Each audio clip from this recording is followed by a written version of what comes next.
pemberitaan firman Tuhan dan doa syafaat. Baik, terima kasih atas kesempatan yang baik ini. Bapak Ibu, jemaat Tuhan yang terkasih dalam Yesus Kristus, teristimewa Pak Edi dan Ibu Pendeta Ina, serta segenap keluarga yang bersukacita, selamat malam dan salam.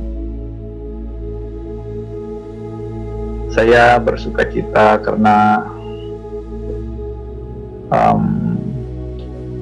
melalui Pendeta Edi, saya diberi kesempatan kembali untuk menyapa Ibu Bapak sekalian dalam persekutuan yang indah ini, berbagi iman dan pengharapan dalam Kristus Tuhan kita. Ibu Bapak, pelayanan firman Tuhan pada malam hari ini, sebagaimana yang telah ditetapkan dalam Almanak Nas Gereja Kalimantan Evangelis, terambil dalam kitab Yohanes pasal 14 ayat 18 sampai ayat yang ke-31. Yohanes pasal 14 ayat 18 sampai ayat yang ke-31, tetapi saya akan membacakan saja dari ayat 18 sampai ayat yang ke-20. Namun Ibu Bapak, sebelum kita bersama-sama membaca dan merenungkan firman Tuhan ini, mari kita mohon pertolongan Tuhan dalam doa. Kita berdoa. Bapa yang baik, kami berterima kasih karena Engkau merawat dan memelihara kami, sehingga sampai detik ini Tuhan, kami boleh menjalani kehidupan kami dengan tiada kurang suatu apapun. Dalam kesempatan yang indah ini, kami jemaat-Mu bersekutu dalam ruang Zoom ini Tuhan, untuk memuliakan nama-Mu, seraya untuk belajar firman-Mu. Kami ingin membaca firman-Mu dan merenungkannya. Jauhkan dari kami ya Tuhan segala gangguan roh jahat atau apapun yang menghalangi kami untuk dapat mendengarkan dan menghayati firman-Mu ini. Dan dengan pertolongan Roh Kudus-Mu kiranya kami ya Tuhan dimampukan untuk melakukan firman-Mu ini dalam kehidupan kami. Ubahkan hidup kami seturut dengan firman-Mu Tuhan. Kami siap untuk mendengarkan firman-Mu. Amin. Baik, saya bacakan Ibu Bapak Yohanes pasal 14 ayat 18 sampai ayat yang ke-20. Aku tidak akan meninggalkan kamu sebagai yatim piatu. Aku datang kembali kepadamu. Tinggal sesaat lagi dan dunia tidak akan melihat aku lagi. Tetapi kamu melihat aku, sebab aku hidup dan kamu pun akan hidup. Pada waktu itulah kamu akan tahu bahwa aku di dalam Bapa-Ku dan kamu di dalam aku dan aku di dalam kamu. Saya ulangi yang terakhir. Pada waktu itulah kamu akan tahu bahwa aku di dalam Bapa-Ku dan kamu di dalam aku dan aku di dalam kamu.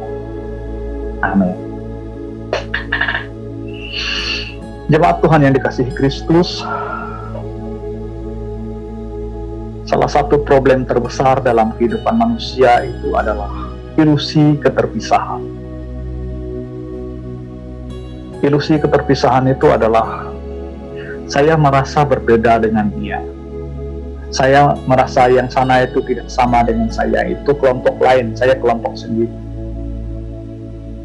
Ya.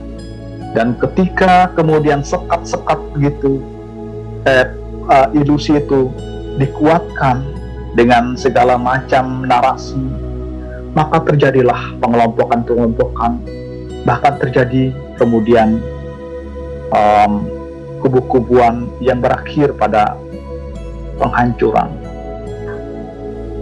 Sangat banyak cerita sedih tentang kehidupan manusia di dunia ini, tentang kekerasan berlatar belakang suku, etnis, agama, perang, pembantaian, luar biasa lainnya.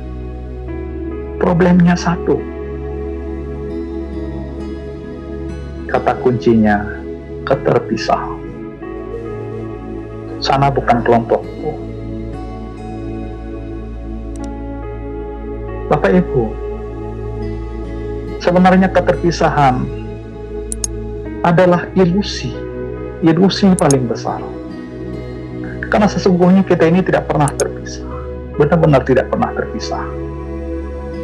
Ketika saya mengasihi Bapak Ibu, atau ketika Ibu Bapak mengasihi saya,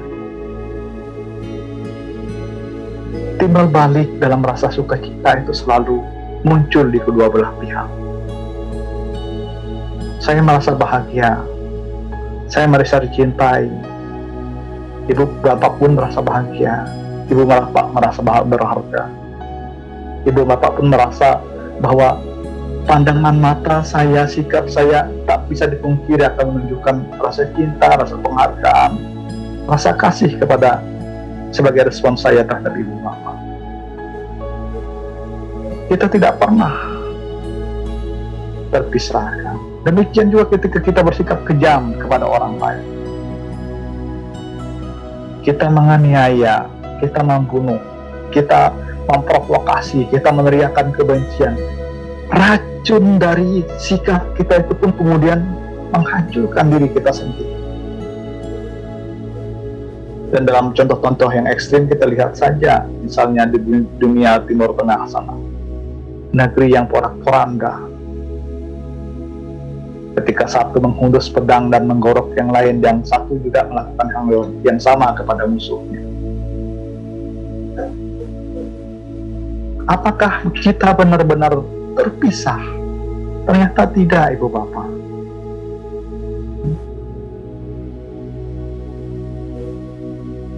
Saya misalnya, kita ini, betapapun misalnya kita benci Amerika, negara penjajah, liberal, segala macam.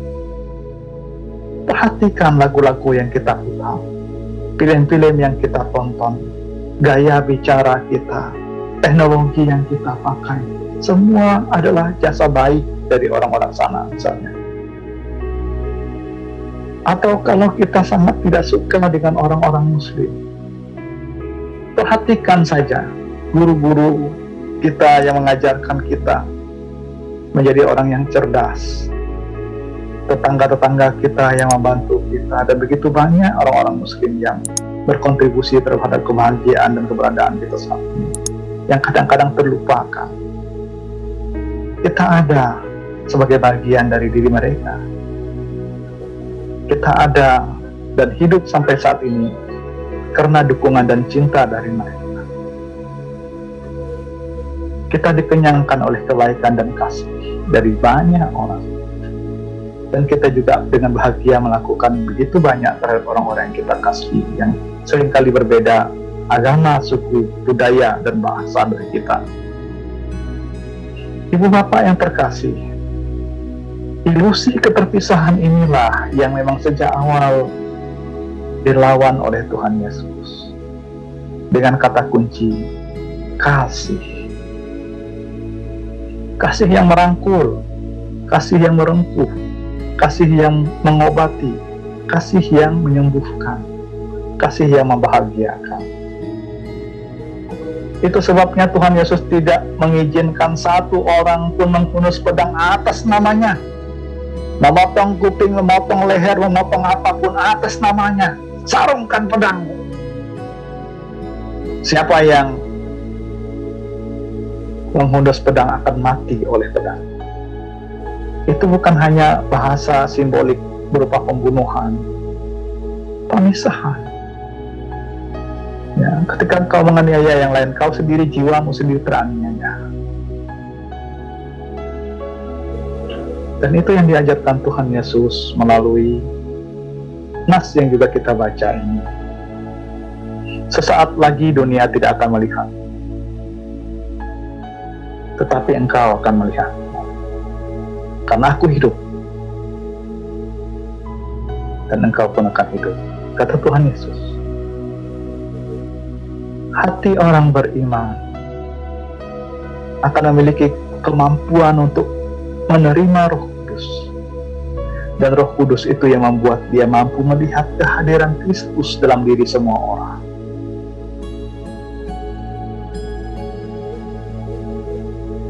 Kehadiran Roh Kudus itu yang memampukan dia untuk melihat, oh yang sana pun adalah saudara. Oh di sana orang Muslim, tetapi dia pun juga adalah orang yang dikasihi dan dipelihara oleh Allah. Doa-doanya dijawab, anaknya dibesarkan. Mungkin tidak sama agamanya, mungkin tidak sama imannya, tapi tetap Tuhan menyuruhku untuk mencintai mereka seperti diriku sendiri, memberkati mereka, bahkan mereka yang mengutukku. Karena apa? Karena Allah bekerja di dalam diri mereka, ada di dalam diri mereka, merawat mereka sebagai milik kepunyaannya, kendati dia atau mereka tidak mengenal dia, dan terus bekerja untuk mencari jiwa mereka. Ibu bapak yang terkasih, itu kehidupan hakiki orang Kristen. Kalau kita lihat bahasanya terpuntal terpelilit mungkin ya, kalau kita lihat bahasa filosofis Alkitab itu kadang-kadang bikin pusing, kadang-kadang seperti kebodohan, bahkan kegilaan. Lalu kemudian jadi olok-olokan orang-orang seperti Yahya Waloni itu. Tapi kalau kita mau jernihkan hati, mau jernihkan jiwa kita, kita benar-benar tahu bahwa tak tersangkalkan apa yang dikatakan Alkitab itu benar. Kita ada di dalam Allah, Allah ada di dalam diri kita, dan karena itu kita ini adalah satu, tak terpisahkan. Mengapa aku harus membenci orang lain yang adalah bagian dari diriku? Dan di mana dapat kusembunyikan kejahatanku ketika aku menganiaya orang lain, padahal dia adalah bagian dari Allah yang mempersatukan, di mana Allah ada di dalam dirinya. Menganiaya sesama kita, menganiaya Allah yang juga ada dalam dirinya. Bagaimana mungkin aku bisa menyembunyikan keberdosaanku ini di hadapan Tuhan? Bahkan kebencian yang terselip di hati kita tak bisa kita sembunyikan. Karena apa? Allah ada dalam diri kita. Jemaat Tuhan yang terkasih, ketika kita menyadari bahwa sesungguhnya Allah tidak pernah mati, Kristus tidak pernah mati, Dia hidup, dan Dia hidup dalam diri kita, hidup dalam diri setiap orang percaya, hidup dalam diri setiap manusia. Dan dengan kuasa Roh Kudus yang terus-menerus bekerja, Dia membimbing kita, Dia mengajar kita, Dia menuntun jalan-jalan kita, dan menguatkan kita untuk melakukan pekerjaan-pekerjaan kasih tanpa batas kepada siapapun.